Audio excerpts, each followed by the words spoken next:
पदयात्रा का आज आखिरी दिन है, जिसकी शुरुआत आज आम दिनों से 2 घंटा पहले हो गई थी, क्योंकि ओरछा का राजा राम मंदिर दोपहर 1 बजे तक बंद हो जाता है। इसीलिए बाबा की टीम ने फैसला किया ताकि वक्त पर यात्रा ओरछा पहुंच सके। ओरछा पहुंचने से पहले जो यात्रियों का उत्साह था वो देखते ही बन रहा था। वहां पर तय कार्यक्रम तय समय पर पूरा हो सके, इसलिए यात्रा को जल्दी शुरू भी कर दिया गया। स्वागत में भक्तों की भीड़ जगह जगह नजर आई, तो वहीं महिलाएं यात्रा के साथ कलश लेकर चलना चाहती थी, वो भी इंतजार करती दिखी। पदयात्रा में साथ चले भक्तों का उत्साह भी अपने चरम पर दिखा।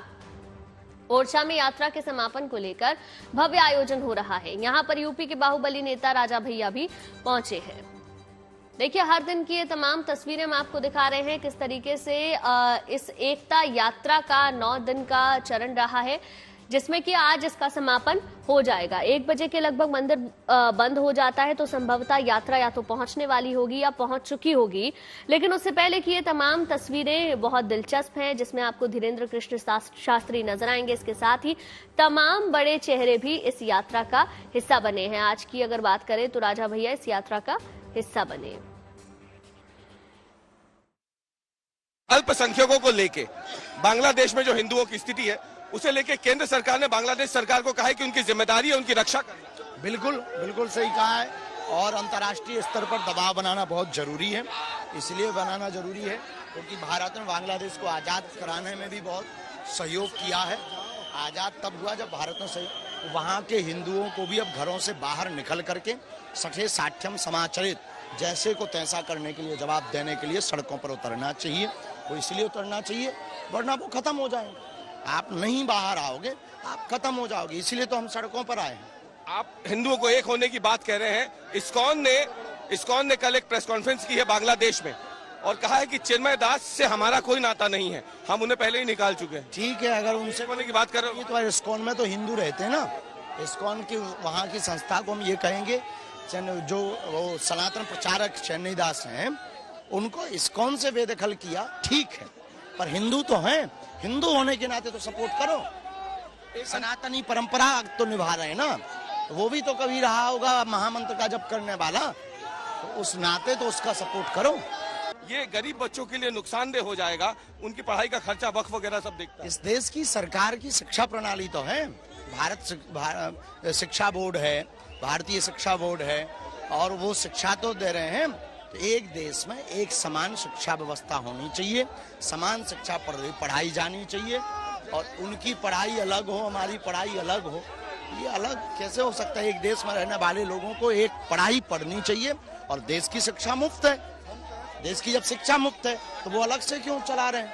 तो हमें लगता है कि ये मूर्खता है। हाँ, कोई संस्था कार्य करे वो बात अलग, पर कोई संस्था शिक्षा प्रणाली में, पुस्तकों में, पाठ्यक्रम में सुधार नहीं कर सकती। भारतीय शिक्षा जो है, भारत सरकार से जो पारित शिक्षा है वो मुफ्त है। उस शिक्षा को लेवे वक्फ बोर्ड की आवश्यकता नहीं है। भारत में शिक्षा भी मुफ्त है, राशन भी मुफ्त है, वो पूरा मजा लेते हैं, इसीलिए वक्फ बोर्ड की आवश्यकता नहीं है। तो बाबा की इस यात्रा का देखिए आज आखिरी और अंतिम दिन है, 9वां दिन है, और आज ये यात्रा ओरछा में जाकर इसका समापन होगा। आज बाबा बागेश्वर की यात्रा के अंतिम दिन पद यात्रा की शुरुआत, जैसा कि आपको बताया है, कि 2 घंटा पहले हो गई।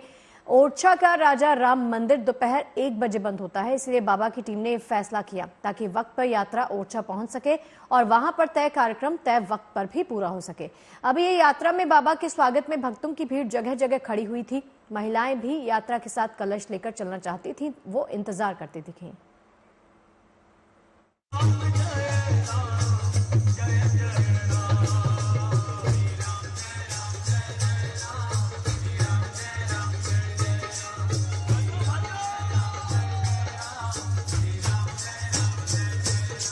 समाज और दिलों में भेदभाव दूर करने का संकल्प और मन में एकता का भाव लिए भक्तों का उत्साह चरम पर है।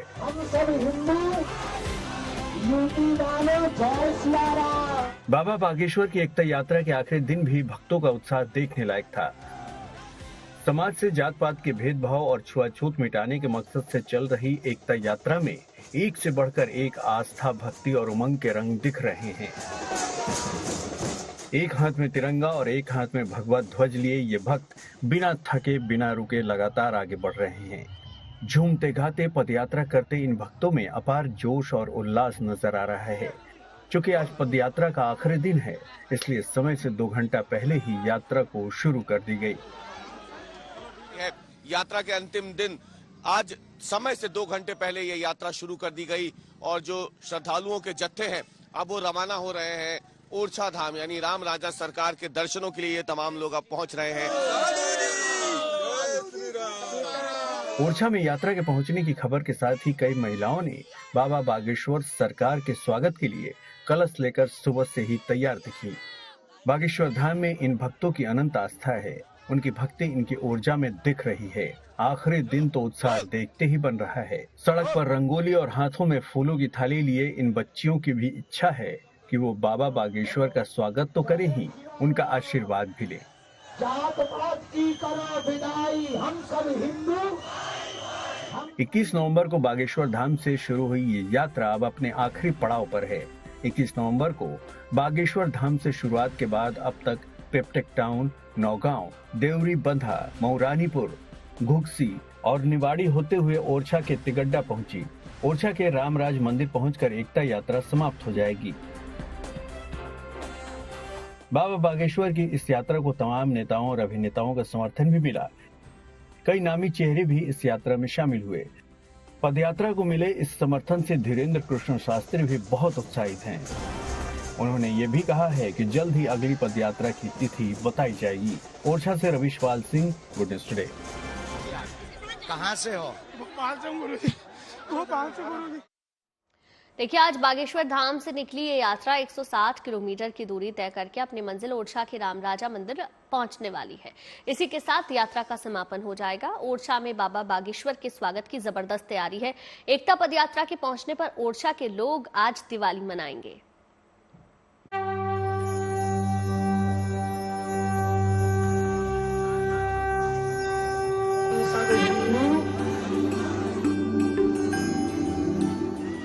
बस कुछ समय का इंतजार है। आज बाबा बागेश्वर की एकता पदयात्रा अपनी मंजिल पर पहुंच जाएगी। यात्रा के आखिरी दिन लोगों में भारी उत्साह है। अंतिम समय में यात्रा में शामिल होने और बाबा बागेश्वर को अपना समर्थन देने के लिए दूर दूर से लोग पहुंच रहे हैं।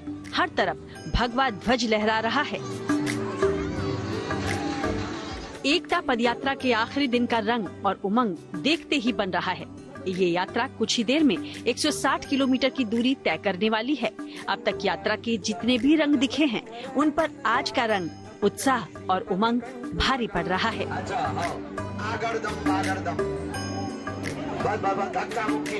बाबा बागेश्वर की इस एकता यात्रा का मकसद जात पात का भेद मिटाना है। यात्रा के दौरान बाबा बागेश्वर के पैरों में छाले पड़े, फिर भी वो रुके नहीं। पैरों में पट्टी बंधवाकर लगातार चलते रहे। बाबा बागेश्वर का कहना है कि वो अपने संघर्ष से नया इतिहास रच रहे हैं। भगवान की कृपा है, बालाजी की दया है और संघर्ष तो हुआ है, द्वंद्व तो आए हैं, हर चीजों को सबने पार किया है।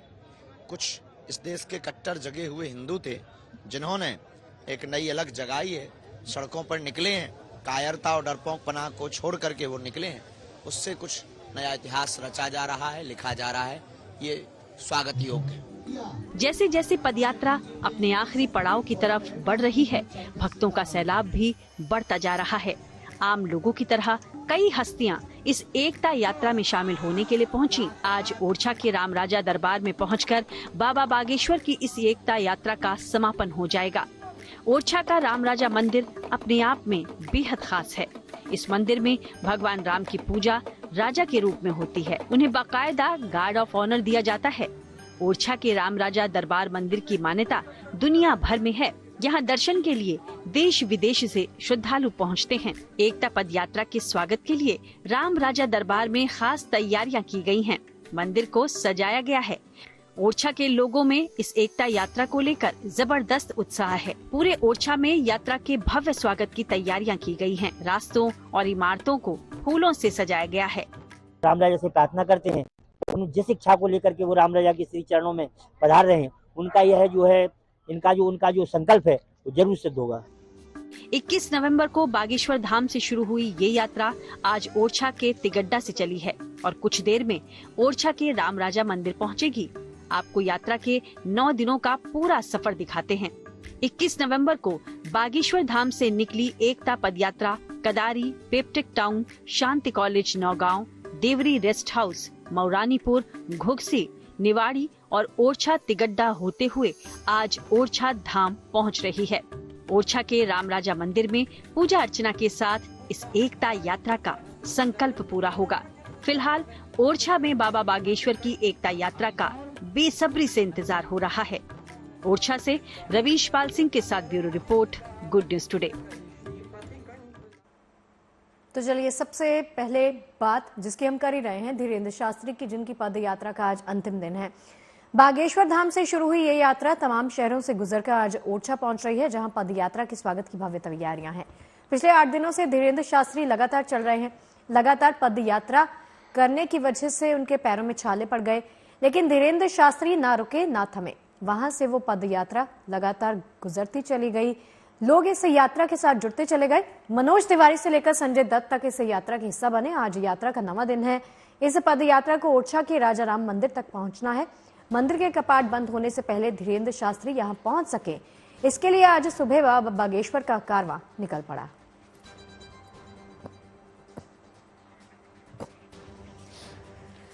देखिए तस्वीरें हम आपको लगातार दिखा रहे हैं, हर दिन की तस्वीरें आप देख सकते हैं। पहले दिन से लेकर 8वें दिन और आज का 9वां दिन जो तमाम अनुयायी साथ में चले, जो तमाम भक्त साथ में चले, उनका उत्साह एक जैसा ही नजर आया।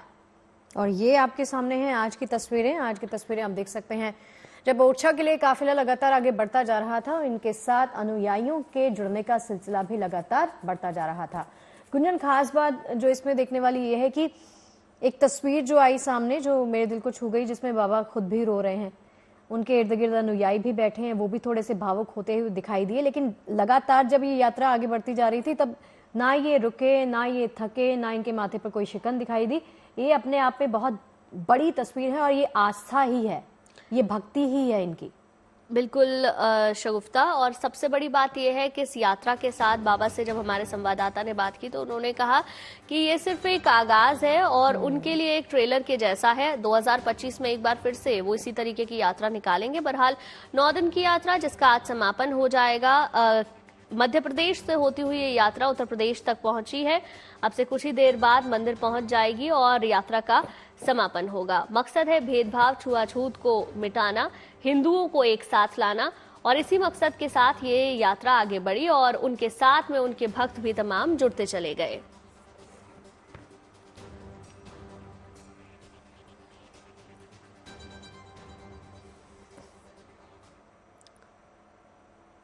और चलिए अब आगे बढ़ते हैं, बात करेंगे कुंभ की। प्रयागराज में होने वाले महाकुंभ को सफल बनाने के लिए यूपी सरकार इस बार स्वच्छता और ग्रीन महाकुंभ का संदेश भी पूरे विश्व में फैलाने का उद्देश्य लिए हुए है, जिसको पूरा करने के लिए जहां मेला प्राधिकरण प्रयागराज करीबन 1.5 लाख शौचालय बना रहा है, वही सफाई कर्मियों की भी तैनाती की जा रही है। इन्हीं सफाई कर्मियों की स्वास्थ्य और जीवन सुरक्षा के लिए स्वच्छता मित्र सुरक्षा बीमा योजना लागू की गई, जिसके तहत कई सफाई कर्मियों को सम्मानित किया गया। बीमा प्रमाण पत्र वितरण का अनुरोध, सभी को बीमा कवरेज प्रदान किया जा रहा है माननीय मुख्यमंत्री जी के कर कमलों से। प्रयागराज में यूनिफॉर्म किट, लाइफ जैकेट और कई सरकारी योजनाओं का लाभ पाने वाले ये सफाई कर्मी बेहद उत्साहित हैं महाकुंभ में अपनी जिम्मेदारियों को निभाने के लिए। दरअसल जब सीएम योगी के हाथों इन सफाई कर्मियों को स्वच्छता मित्र बीमा योजना का सर्टिफिकेट दिया गया तो खुशी और संतुष्टि का भाव इन सभी के चेहरों से साफ झलक रहा था। सम्मान कार्यक्रम में महाकुंभ से जुड़े इन सफाई कर्मियों की सुरक्षा बीमा सर्टिफिकेट ही नहीं बल्कि कई और सरकारी योजनाओं का लाभ दिया जा रहा है, जिसके तहत 2 लाख रुपए की जीवन बीमा योजना से इन लोगों को जोड़ा गया है। इस बार के महाकुंभ के सफल आयोजन के लिए स्वच्छता और स्वास्थ्य पर खास फोकस है। ऐसे में साफ सफाई के काम में जुटे इन कर्मचारियों का भी खास ख्याल रखते हुए सरकार स्वच्छ कुंभ कोष के माध्यम से इनके बच्चों के लिए मेला क्षेत्र में प्राथमिक स्कूल चला रही है। बच्चों के लिए बढ़िया सुविधा है, पढ़े लिखे का, खाना पीना, कपड़ा लत्ती, किताबें सब मिलती है, मिल रहा है। और बीमा भी मिल रहा है। बीमा मिला 2 लाख का दिया मुख्यमंत्री। पहले के जमाने में कोई किसी को नहीं देख पाता था, कौन प्रधानमंत्री का नहीं देख पाता था, न सीएम का देख पाता था। अब तो सब लोग देखते हैं, जाते हैं, सम्मान भी करते हैं हमारा। बहुत बहुत धन्यवाद दे रहे हैं अपने मुख्यमंत्री और प्रधानमंत्री जी को। अच्छा, बीमा भी मिल रहा है? जी सर, 2 लाख का बीमा भी मिला है, तो मुख्यमंत्री जी अपने हाथों से सम्मानित किया है। सम्मान भी हमको मिला है, बहुत अच्छा लगा सर। अच्छा, बच्चों का बच्चों भी भविष्य अच्छा चल रहा है, पढ़ाई कर रहे हैं बच्चे, स्कूल भी अच्छा है, कॉपी सब मिल रही है वहीं से। ये सब बहुत अच्छे तरीके से, बहुत अच्छे से हमारा मान सम्मान किया। रहने की भी व्यवस्थाएं बढ़िया है, पानी लैट्रिन सब कुछ हम लोग को बगल बगल मिल रहा है। पहले से अब की बहुत सही है। अब काम कैसे दिल लगा करेंगे? अब दिल लगा के काम करेंगे। दरअसल प्रयागराज में होने वाले महाकुंभ को भव्य और दिव्य बनाने और साथ ही यहाँ की समृद्ध संस्कृति को दुनिया तक पहुँचाने के लिए यूपी सरकार हर स्तर पर तैयारियां कर रही है। ऐसे में इस बार स्वच्छ और स्वस्थ महाकुंभ बनाने का मिशन भी है। इसके लिए जहां मुख्यमंत्री योगी अपनी पूरी टीम को स्वच्छता का संकल्प भी दिलाते दिखे, तो वहीं महाकुंभ को साफ सुथरा रखने में खास भूमिका निभाने वाले इन सफाई कर्मियों का सम्मान भी इसी दिशा में उठाया गया एक सराहनीय कदम है। प्रयागराज से आनंद राज के साथ bureau report, good news today. देखिए, टेक्नोलॉजी की दुनिया में भारत एक और छलांग लगाने के लिए तैयार है। जल्द ही पटरियों पर देश की पहली हाइड्रोजन ट्रेन दौड़ती हुई नजर आएगी। इसका ट्रायल हरियाणा में किया जाएगा। इस उपलब्धि के बाद भारत उन गिने चुने देशों में शामिल हो जाएगा जिन्होंने हाइड्रोजन से ईंधन बनाकर ट्रेन चलाने की पहल की है।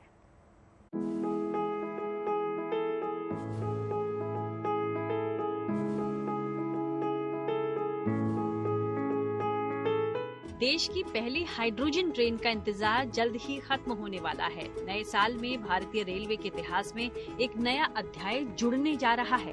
रेलवे के अनुसंधान अभिकल्प एवं मानक संगठन यानी research design and standard organisation ने हाइड्रोजन ट्रेन का डिजाइन तैयार किया है। इस ट्रेन का सबसे बड़ा फायदा होगा कि इससे प्रदूषण नहीं होगा।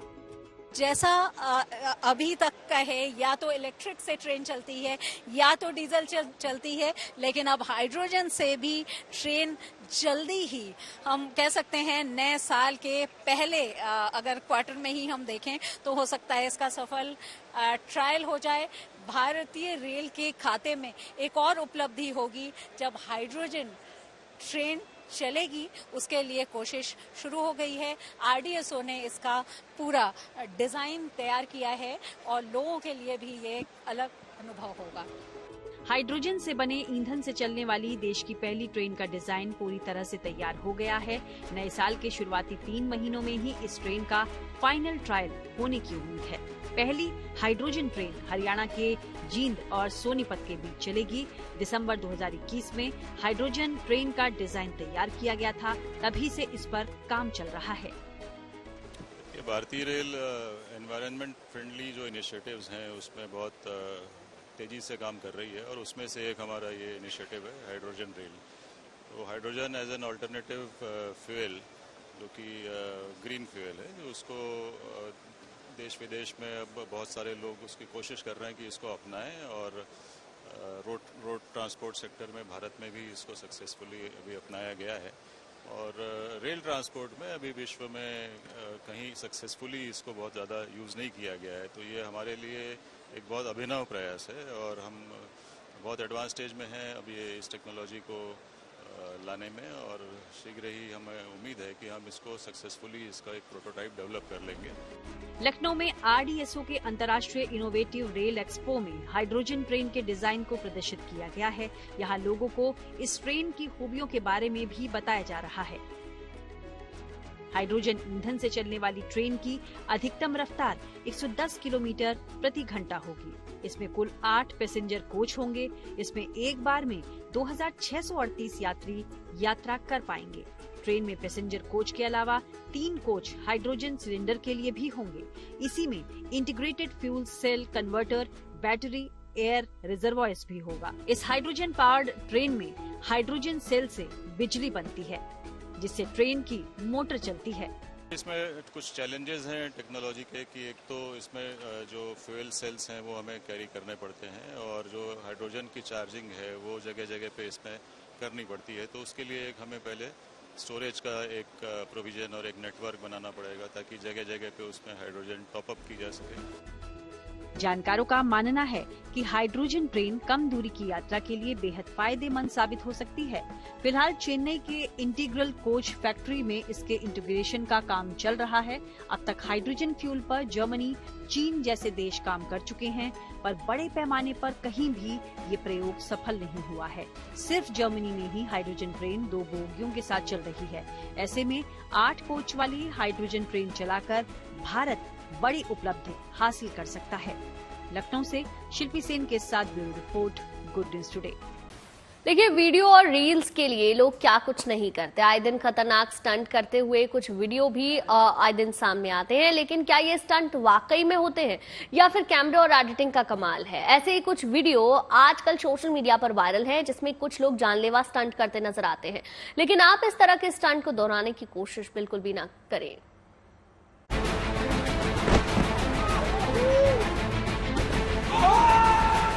जानलेवा हो सकते हैं ये खतरनाक स्टंट, इन्हें दोहराने की ना करें गलती। सोशल मीडिया पर इस तरह के जानलेवा स्टंट और वीडियो आए दिन वायरल होते रहते हैं, लेकिन क्या आपको पता है कि ये स्टंट आपके लिए कितना खतरनाक हो सकता है? दरअसल ये वीडियो सोशल मीडिया पर इन दिनों खूब वायरल हो रहा है, जिसमें नजर आता है कि एक शख्स छत से सीधे छलांग लगाकर पोल के सहारे धीरे धीरे नीचे उतर आता है, जो देखने में तो बड़ा आसान लगता है, लेकिन ये बेहद ही खतरनाक है। तो वहीं दूसरी तरफ एक शख्स छलांग लगाकर एक छत से दूसरी छत पर कूद जाता है। वीडियो के अगले हिस्से में एक शख्स रॉड पकड़कर एक घर से दूसरे घर की छत पर पहुंच जाता है, जो देखने में खतरनाक लग रहा है। हालांकि हो सकता है कि स्टंट एडिटिंग और कैमरे का कमाल हो, लेकिन इसकी पुष्टि गुड न्यूज टुडे नहीं करता। मुमकिन ये भी है कि वीडियो में स्टंट करने वाले लोग प्रशिक्षित हों, लेकिन फिर भी ये जानलेवा साबित हो सकता है। जाहिर है इस तरह का स्टंट कभी भी भारी पड़ सकता है। ऐसे में वीडियो में दिख रहे इस तरह के जानलेवा स्टंट से सावधान रहने की जरूरत है, और गुड न्यूज टुडे इस तरह के स्टंट को लोगों से ना करने की अपील भी करता है। Bureau report, good news today.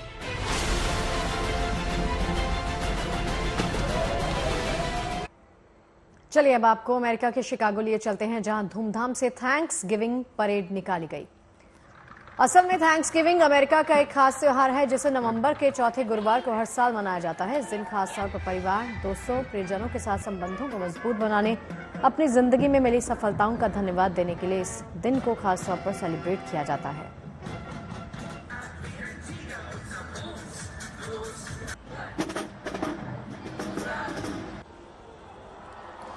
नवंबर खत्म होने को है और दिसंबर की शुरुआत होने वाली है। दिसंबर आते ही दुनिया भर में क्रिसमस के रंग भी दिखते हैं। आपको ग्रीस की ये तस्वीरें दिखा रहे हैं, जहां क्रिसमस के रंग अभी से बिखरने लगे हैं। ग्रीस में क्रिसमस उत्सव के तौर पर मनाया जाता है, लिहाजा अभी से ग्रीस क्रिसमस के रंग में रंग गया है और इस पर्व में शामिल होने के लिए दूर दूर से लोग पहुंच रहे हैं।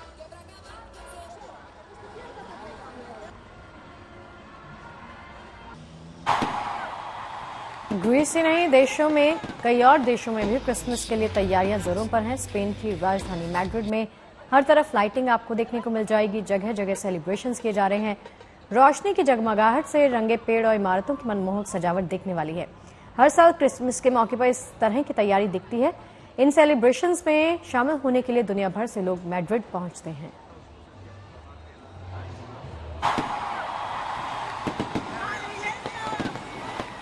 चलिए अब आपको लेकर चलते हैं ग्रीनलैंड, जहां बर्फबारी के बीच ग्रीनलैंड की राजधानी नुक में तैयार पहले इंटरनेशनल एयरपोर्ट पर विमान उतरा है। बर्फ से ढके शहर के बीच विमान जैसे ही एयरपोर्ट के करीब पहुंचा तो लोगों का जोश हाई था। इस नज़ारे को देखने के लिए बड़ी संख्या में लोग पहुंचे, क्योंकि उनके लिए किसी सपने जैसा था।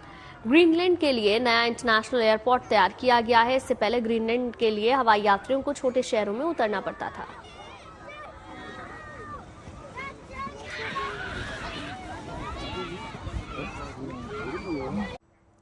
चलिए अब आपको कश्मीर लिए चलते हैं। उत्तर भारत भले ही अभी कड़ाके की सर्दी से दूर हो, लेकिन कश्मीर घाटी में भारी बर्फबारी और शीतलहर की वजह से माइनस में तापमान पहुंच गया है। लद्दाख, द्रास में तो तापमान 0 से 15 डिग्री नीचे पहुंच चुका है, यानी सैलानियों को कश्मीर की वादियां आकर्षित करने लग गई हैं।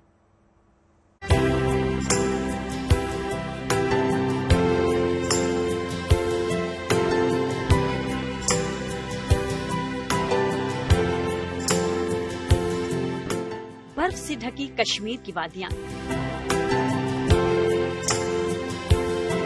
घर, रास्ते, पेड़ पौधे, पहाड़, सबको बर्फ ने जैसे अपनी आगोश में ले लिया है। दूर दूर तक बर्फ की सफेद चादर नजर आ रही है। हालांकि कुदरत की ये खूबसूरती लोगों के लिए आफत भी बन चुकी है। बर्फबारी और शीतलहर से यहाँ का तापमान काफी गिर चुका है। श्रीनगर में तापमान -2.2 दर्ज किया गया, जो इस सीजन का सबसे कम तापमान है। शोपियां में तो पारा -5.5 तक गिर गया, जो इस सीजन में कश्मीर घाटी का सबसे कम तापमान है। कश्मीर घाटी वक्त से पहले ही जो है सख्त सर्दी की चपेट में, और श्रीनगर की बात करें तो इस सीजन का सबसे ठंडा 24 घंटा रिकॉर्ड हुआ है, यानी कि -2.2 जो है डिग्री सेल्सियस रात में रिकॉर्ड हुआ।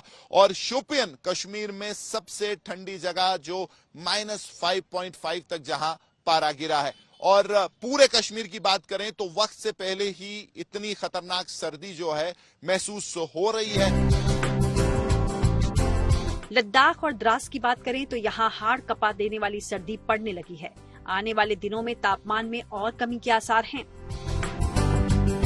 बारालुड़का और गुलमर्ग, पहलगाम, सोनमर्ग जैसी जगहें रात का टेम्परेचर माइनस में चला गया है। आने वाले समय में ये जो है ठंड और भी ज्यादा बढ़ सकती है। और अगर द्रास की बात करें जो कि लद्दाख में है, वो इस रीजन का सबसे ठंडा इलाका है और वहां -15 जो है टेम्परेचर रिकॉर्ड हुआ है। तो इससे समझ सकते हैं कि कितनी ज्यादा ठंड पड़ रही है कश्मीर और लद्दाख में। और अभी और बर्फबारी और उसके चलते और ज्यादा जो है ठंड बढ़ सकती है। माइनस टेम्परेचर जो पारा है और नीचे जा सकता है आने वाले दिनों में।